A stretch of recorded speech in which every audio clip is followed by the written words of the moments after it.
Welcome back to Extra Shot, the weekly pod spilling the funniest stories in sport. On the pod this week, Oleksandr Usyk in cuffs, Jim Ratcliffe turns the axe on the boffins, and the FA Cup winner smuggling 2 tons of cocaine. I am Zach. With me is George Cooper. Hello, mate. You right? Back off the bench. Back off the bench. Yeah. How are you doing? I'm really good, man. Yeah, really good. It's been a eventful week. Filling in for the Riddler. What's he doing? What's his excuse? Jack's so he's in Ibiza at the moment. He's right. Presumably 15 pints deep in Wayne Lineker's beach club right now. Hopefully the weather in Ibiza is better than it has been here, though. It's been pretty dreadful. Miserable. Did you see the sinkhole that opened at the AFC Wimbledon stadium? Yeah, I did. Yeah, it's like sort of the portal to another dimension. It's ridiculous. Really so we've had just like, I don't know, it feels like it's about 2 months rain in about 24 hours, and a river beside the stadium burst its banks and completely flooded the stadium. So one corner of the pitch has just got these like sinkholes in it. It looks like a golf course. Yeah. And yeah, obviously so Wimbledon were supposed to play Newcastle on Tuesday night. Big tie for them. Big tie, yeah. That got postponed, as I assume a lot of their matches over the next month or so will be. There was something funny though about it being Newcastle, because this time last year they were boarding a chartered flight to Milan and like whistling the Champions League music. And obviously this year there's no European football, so they're in with the shit munchers in the third round of the Carabao Cup and sort of making the trip to Plough Lane. Yeah, there's nothing to hammer home that desperate new reality than seeing Bruno Guimaraes get swallowed by a medieval plague pit. It's like, do you remember when you were a kid watching cartoons and the sort of ever-present threat of quicksand? Yeah. Was constantly, seemed like it was a big thing to worry about when you were a kid. Yeah, I've never come across it actually. If I was a kid who supported Newcastle or AFC Wimbledon and then saw that, I'd be terrified. I think it was the end of days. But I think this is the first sort of instance of actual quicksand I've seen in that and whirlpools as well. Whirlpools are another big thing. Yeah. Exactly. Don't often come across those. It's good though to be aware, because you never know. Yeah, when something like this happens and you realise they do exist. It's down the road from me that when it happened, but obviously I've got a lot of family who are FC Wimbledon fans who were all devastated that they couldn't go to this cup tie. Oh yeah. I think they've moved it to St James's Park now, which is a bit of a ball ache for all the Wimbledon fans. Travel the length of the country in order to see their side get stuffed by the state-sponsored Newcastle. Yeah. Hopefully they do all right. So it's been a big week for boxing as well. Daniel Dubois knocked out Anthony Joshua at Wembley on Saturday night. Did you watch the fight? I didn't actually. No. I saw it. I was trying to get it on a stream that just, when you're battling with a stream, but you're so far into it that you're like, I've committed to it now. I'm not going to sack it off. So I was just sort of like met with intermittent sort of like glitchy sort of shots of Anthony Joshua stumbling around like a newborn deer. I think that's probably how he remembers it as well. So. Yeah. Exactly. But yeah, he got absolutely... His memory just freezes at certain points. It's kind of hard to see where he's going to go from this. I don't know if the fight against Tyson Fury is ever really going to happen.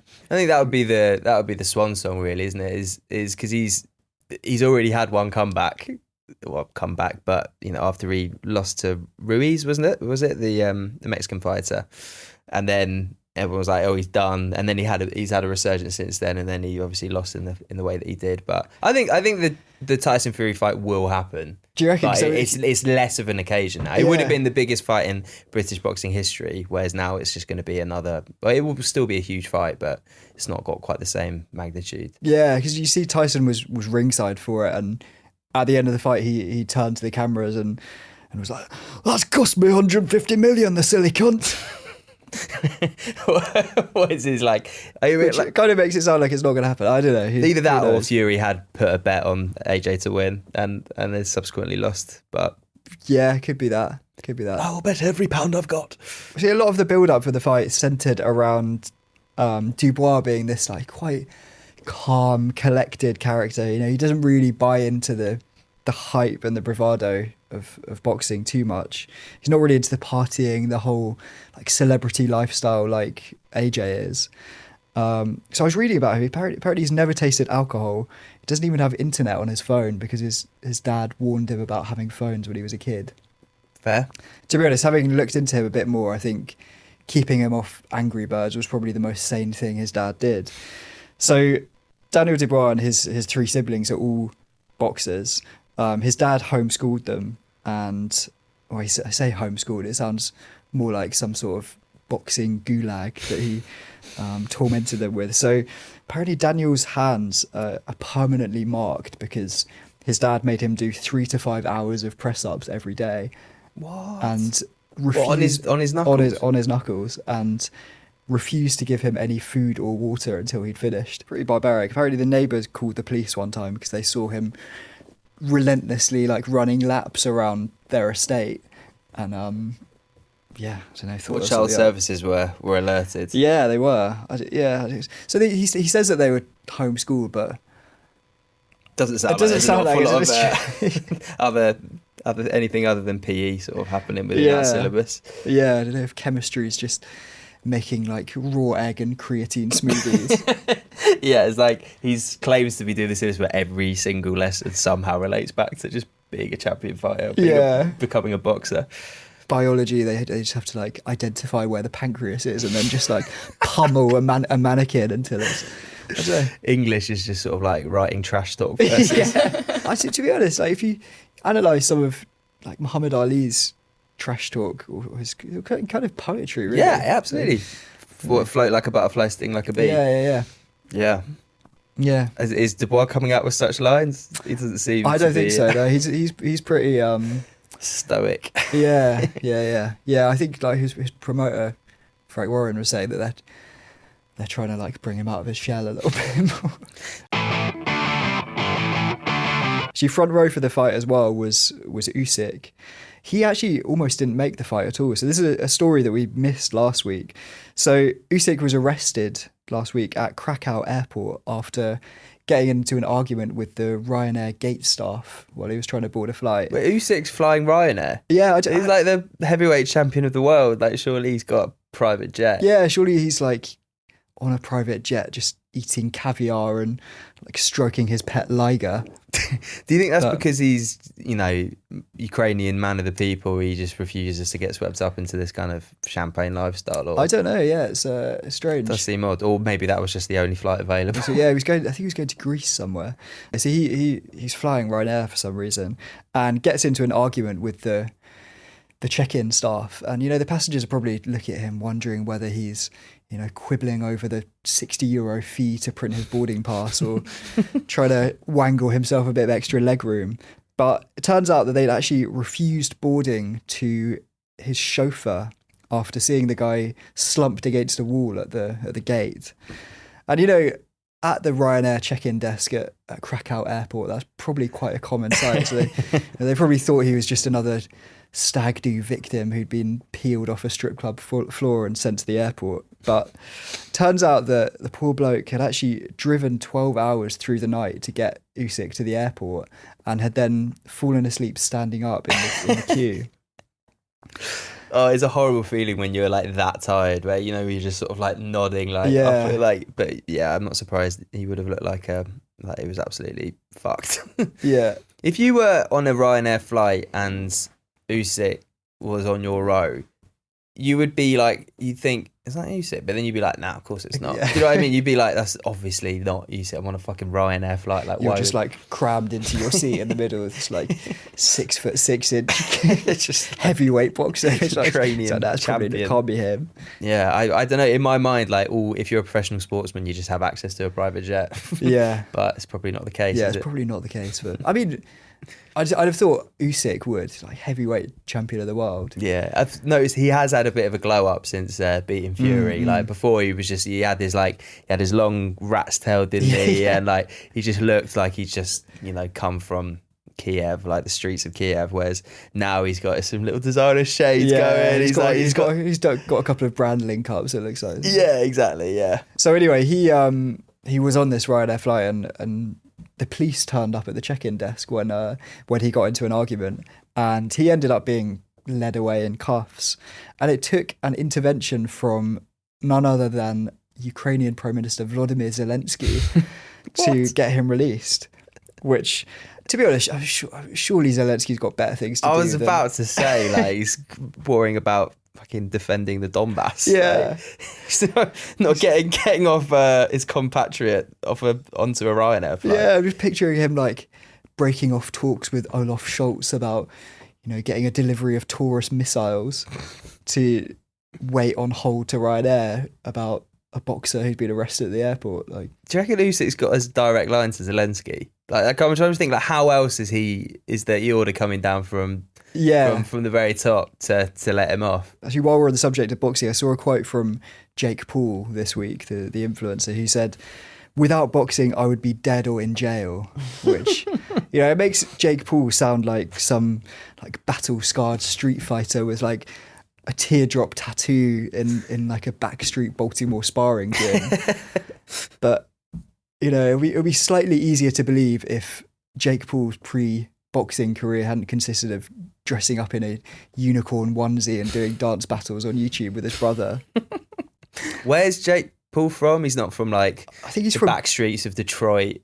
No, I think he's from Cleveland in Ohio. Always makes me laugh when they try and make it seem as if they've come from like more hard knock backgrounds than they actually have. Like, I remember when Lewis Hamilton won Sports Personality of the Year, and he said that he'd fought his way up from the slums, and he's from Stevenage. Yeah. Which, I mean, I've been to Stevenage, it's fine, but like, I think it's a big stretch describing them as the slums.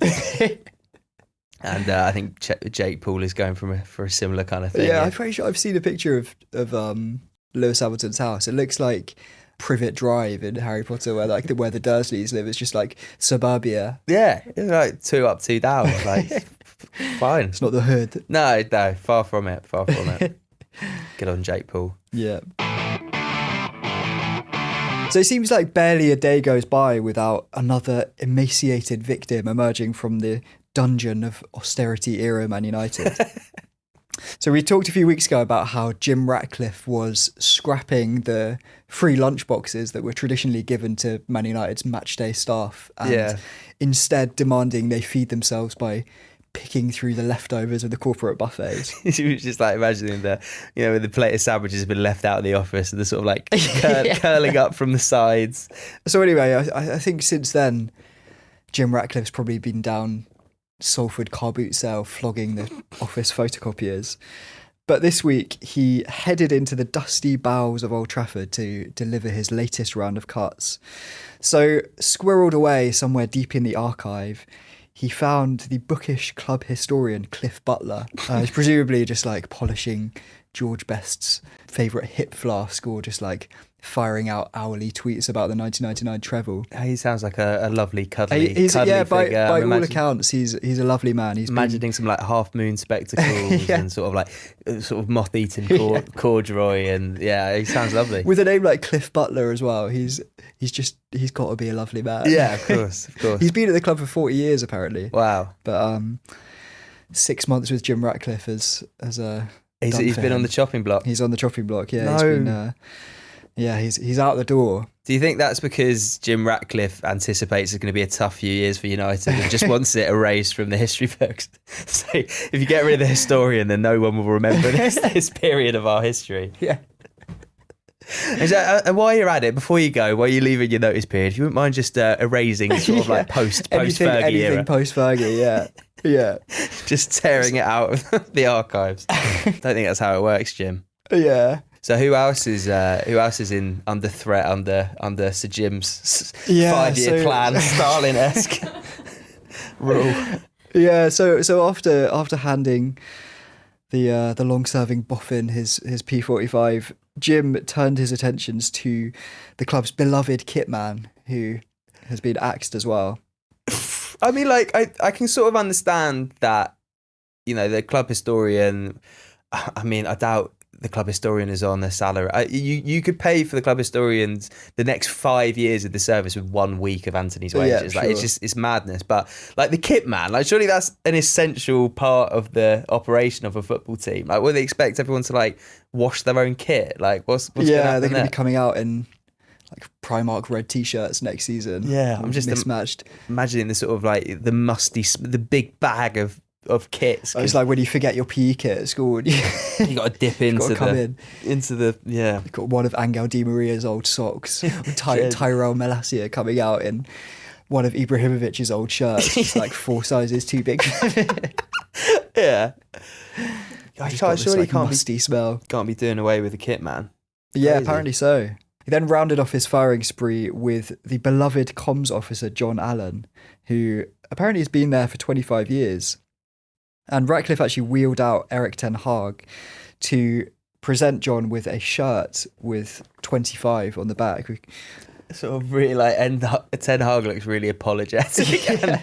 And John Allen looks gutted. He looks absolutely gutted. I like that that's the commiseratory gift for being sacked. This like shirt with 25 on the back, which you can. Yeah.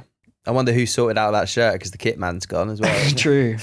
Yeah. I mean, he could wear it next week when he's sat on the sofa watching Top Gear at 11 a.m. Oh, mate. Yeah. What's next? I mean, who's left to go? Coach driver? Everyone can just make their own way to games. The dinner ladies. They could go. Yeah. Yeah. Yeah. The coach driver would be a good one. And the United squad they're expecting to get their bus to the game and they just get a ticket for the mega bus to Newcastle. So if you've ever been along to Ali Pali, you'll know that the world of darts isn't too concerned by the conventions of polite society. I think you're more likely to see a bloke in a Smurf costume dipping his knob in a pint of Madry than a couple of punters having an animated discussion about Luke Littler's throwing technique. So you can't blame world number 18 James Wade for letting rip with an absolute belter of a fart during a PDC match this week.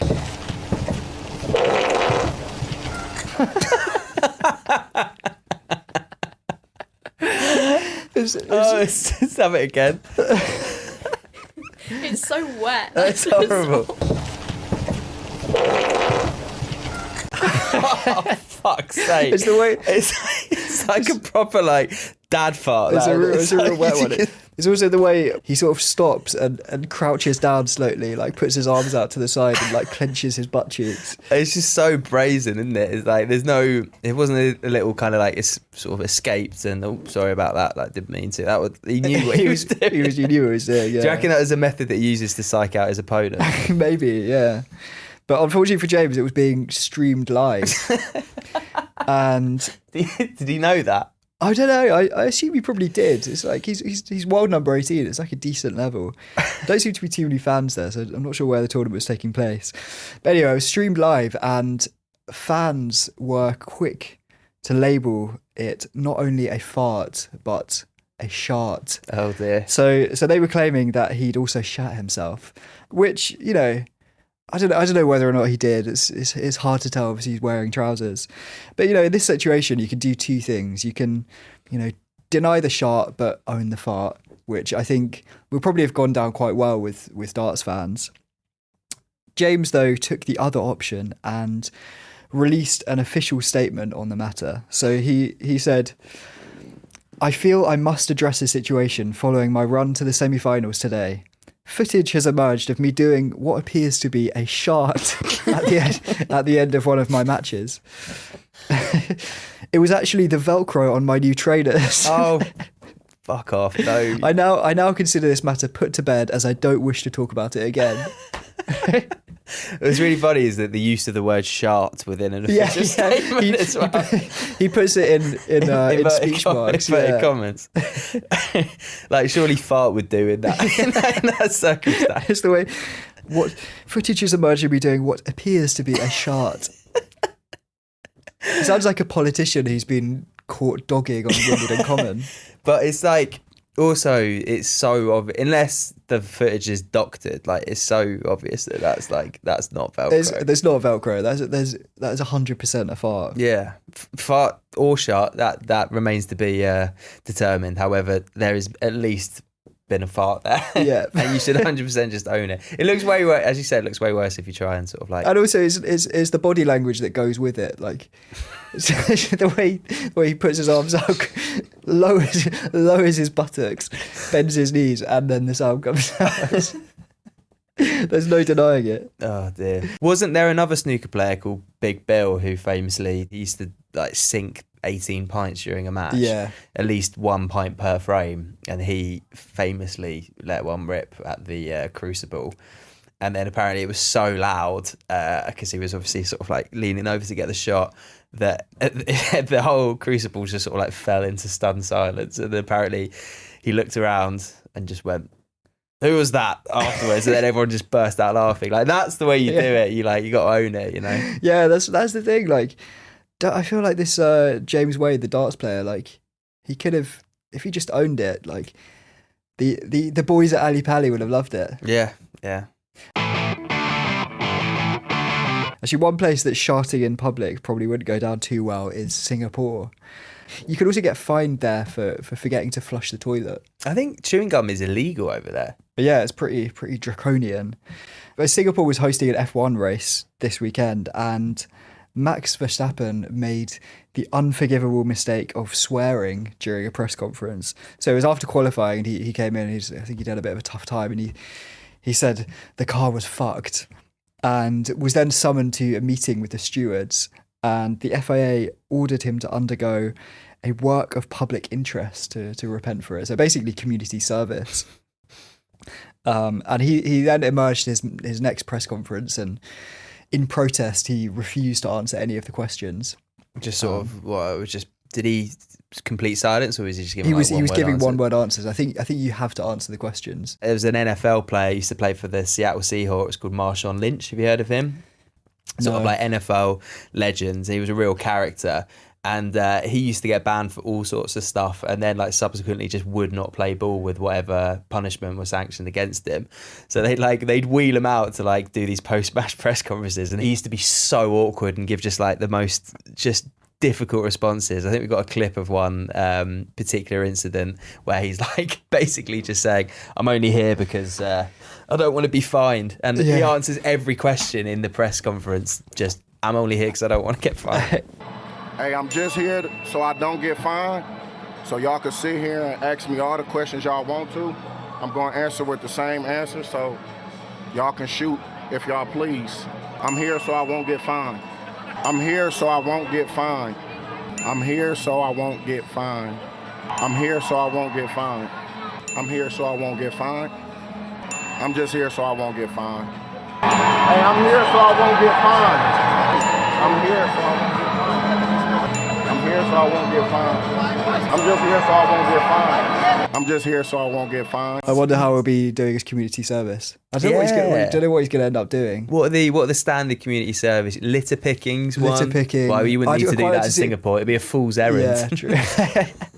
Are they making him do anything, do you know? I don't know. So I think he might have to do something like follow the stewards around for a day. I don't know. I feel like he's probably going to refuse, which would kind of make it more funny if he ends up getting dragged out to do it.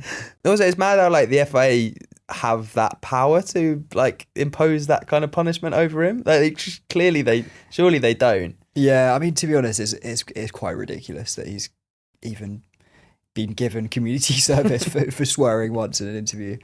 I don't know. It's PC gone mad. Oh yeah, he was swearing down the radio throughout the whole race as well. Like he was. Is that allowed? That must be allowed. Apparently, the FIA have like given a talk to all the drivers following this to basically like set them straight. Like, you're not allowed to swear on the radio. Again, it's because of all the broadcasting, but like it was these like high pressure situations. They're hurtling around the track at like 200 miles an hour, and they're like gearboxes. Someone cuts you up. Yeah, exactly. You're not going to be like fiddlesticks. You can flip off and all. We've talked a lot on this podcast about Quincy Promes, the former Dutch international who's currently holed up in Dubai after being accused of stabbing his cousin and trafficking a ton of cocaine through Antwerp port.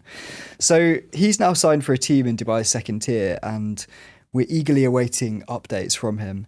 But it turns out that Quincy is small fry compared to his compatriot Ronnie Stam, who has just gone on trial for trafficking 2 tons of cocaine into the Netherlands.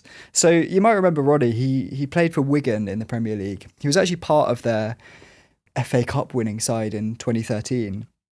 He retired in 2016, and since then it seems like he's been keeping himself busy. He's been spending quite a lot of quality time with his family, it sounds like, because in June this year, police arrested him along with his parents, his brother and his girlfriend on suspicion of importing more than 2,000 kilos of cocaine. 2,000 kilos. Yeah. So like 2 tons. 2 tons. That is, I mean, the street value of that must be in the billions. Yeah, surely. Billions, millions. I don't know. Yeah, it's not like he's just been hovering in Amsterdam's red light district, shoveling pub grub for like a tenner a bag or something. Yeah. Anyone need This pills, surely, man. Yeah. Yeah. He's a kingpin. He's a kingpin. That's what he is. The prosecutors described him as a major player in the drug world. Yeah. So apparently they cracked into this encrypted messaging service that criminals have been using and found these incriminating messages of him like orchestrating these big imports. Wow. And yeah, so he's on trial now. What is it with Dutch footballers and cocaine? I want to know how you go from starring for Wigan in their 2013 FA Cup win to becoming this massive coke kingpin. Yeah, do you think I don't know, do you get a lot of street cred in Dutch dressing rooms if you're part of the shady underworld? Who knows? So, yeah. Who knows? Is that do you reckon it starts like recreationally and then you gradually go from there, or it's like? Yeah, I don't know. I mean, it's like these footballers as well. Surely they've made enough money during their career. They don't need to dip their toe into the seedy world of crime. Yeah, I don't know. With Ronnie Stam, it seems like it was a bit of a family affair. So. Yeah, cottage industry. Yeah. Do you reckon he ever linked up with old Quincy? With Quincy, yeah. This could be the tip of the iceberg. Yeah. Yap Stam's about to get done. We're getting there. We're getting towards a 5-a-side football team of Dutch cocaine traffickers. Wasn't there another player in the English Football League who got arrested recently? Yeah, it was J. Emmanuel Thomas, who's described as a former Arsenal player. I think he played once for Arsenal. He's now turning out for Greenock Morton. Right. And he got done for, was it cocaine or cannabis trafficking? Can't remember. Anyway, he's gone to jail this week as well. So yeah, he can play up front. Yeah, there we go. We're building quite the squad. He's not Dutch, unfortunately. Oh well. There was a time when boarding an international flight was the height of luxury. You'd settle into your plush velvet seat, light up a Gauloise cigarette while a glamorous hostess in a freshly steamed blazer offered you a glass of Dom Perignon from a silver tray. But, these days you're over the moon if you get a stale bag of crisps and arrive at your destination without contracting TB. But however bad your last budget airline experience was, spare a thought for the poor elderly lady who found herself squeezed into seat 23B beside the gigantic 6'6" frame of former NFL star Gosda Cherilus. Not only that, but Gosda was steaming drunk. So apparently before they even took off, he was arguing with fellow passengers about the seating arrangement. He's probably trying to get himself an emergency exit aisle seat. And midway through the flight, he got up, staggered up and down the aisle, and then, this is according to a police report, walked up to an elderly woman, exposed himself, and emptied his entire bladder for approximately 20 seconds. Oh. I mean, 20 seconds is a long time. Fucking hell, that is a long time to have someone empty their bladder on you. Is he obviously? I've no idea how you even get yourself into that situation. But is he so blind drunk that he thinks that he's in the toilet, or is it some kind of like fucked up? I don't know. Yeah. Thing, like, does he just? Well, did he? Was it intentional? Was my thinking? Was he just completely off his face? So you won't be too surprised to hear that he has deployed the old sleeping pill excuse. A classic. A get out of jail free card. It kind of is. Like the amount of sports people who've got off weird things that they've done on a plane by saying that they just mix sleeping pills and alcohol. Like, surely you just don't do that now. There was the I think we've talked about it before, the Danish golfer who ended up I think he grabbed someone's boobs and then pissed himself on a flight and got off because he said that he just had these strong sleeping pills. Oh, sorry. It's the sleeping pills that have turned me into a sex pest. On the side effects of these sleeping pills, it's may turn you into a sex pest and piss yourself. Yeah. Wayne Rooney deployed the same excuse when he got arrested. Was he arrested at DC, at Washington DC airport? I think he was staggering around, completely out of it, and telling everyone how small his knob is. Yeah, probably knowing him. Also, Tiger Woods, didn't he when he had that car crash that ruled him out for years? He said that was sleeping pills and booze. Yeah, they're strong stuff. Yeah, it always seems like maybe you should avoid mixing those two. Yeah, I think that's all we've got time for. Yeah, this week. It's been a bit of a sordid episode. It's been a whirlwind. Yeah, we've had cocaine trafficking, pissing on elderly women. It's been sharting. Quite a lot of bodily malfunctions in this one. Yeah. Sorry if you're squeamish. Thank you, George. Thank you, Zach. Yeah, a lot of fun. And thank you for listening. See you later.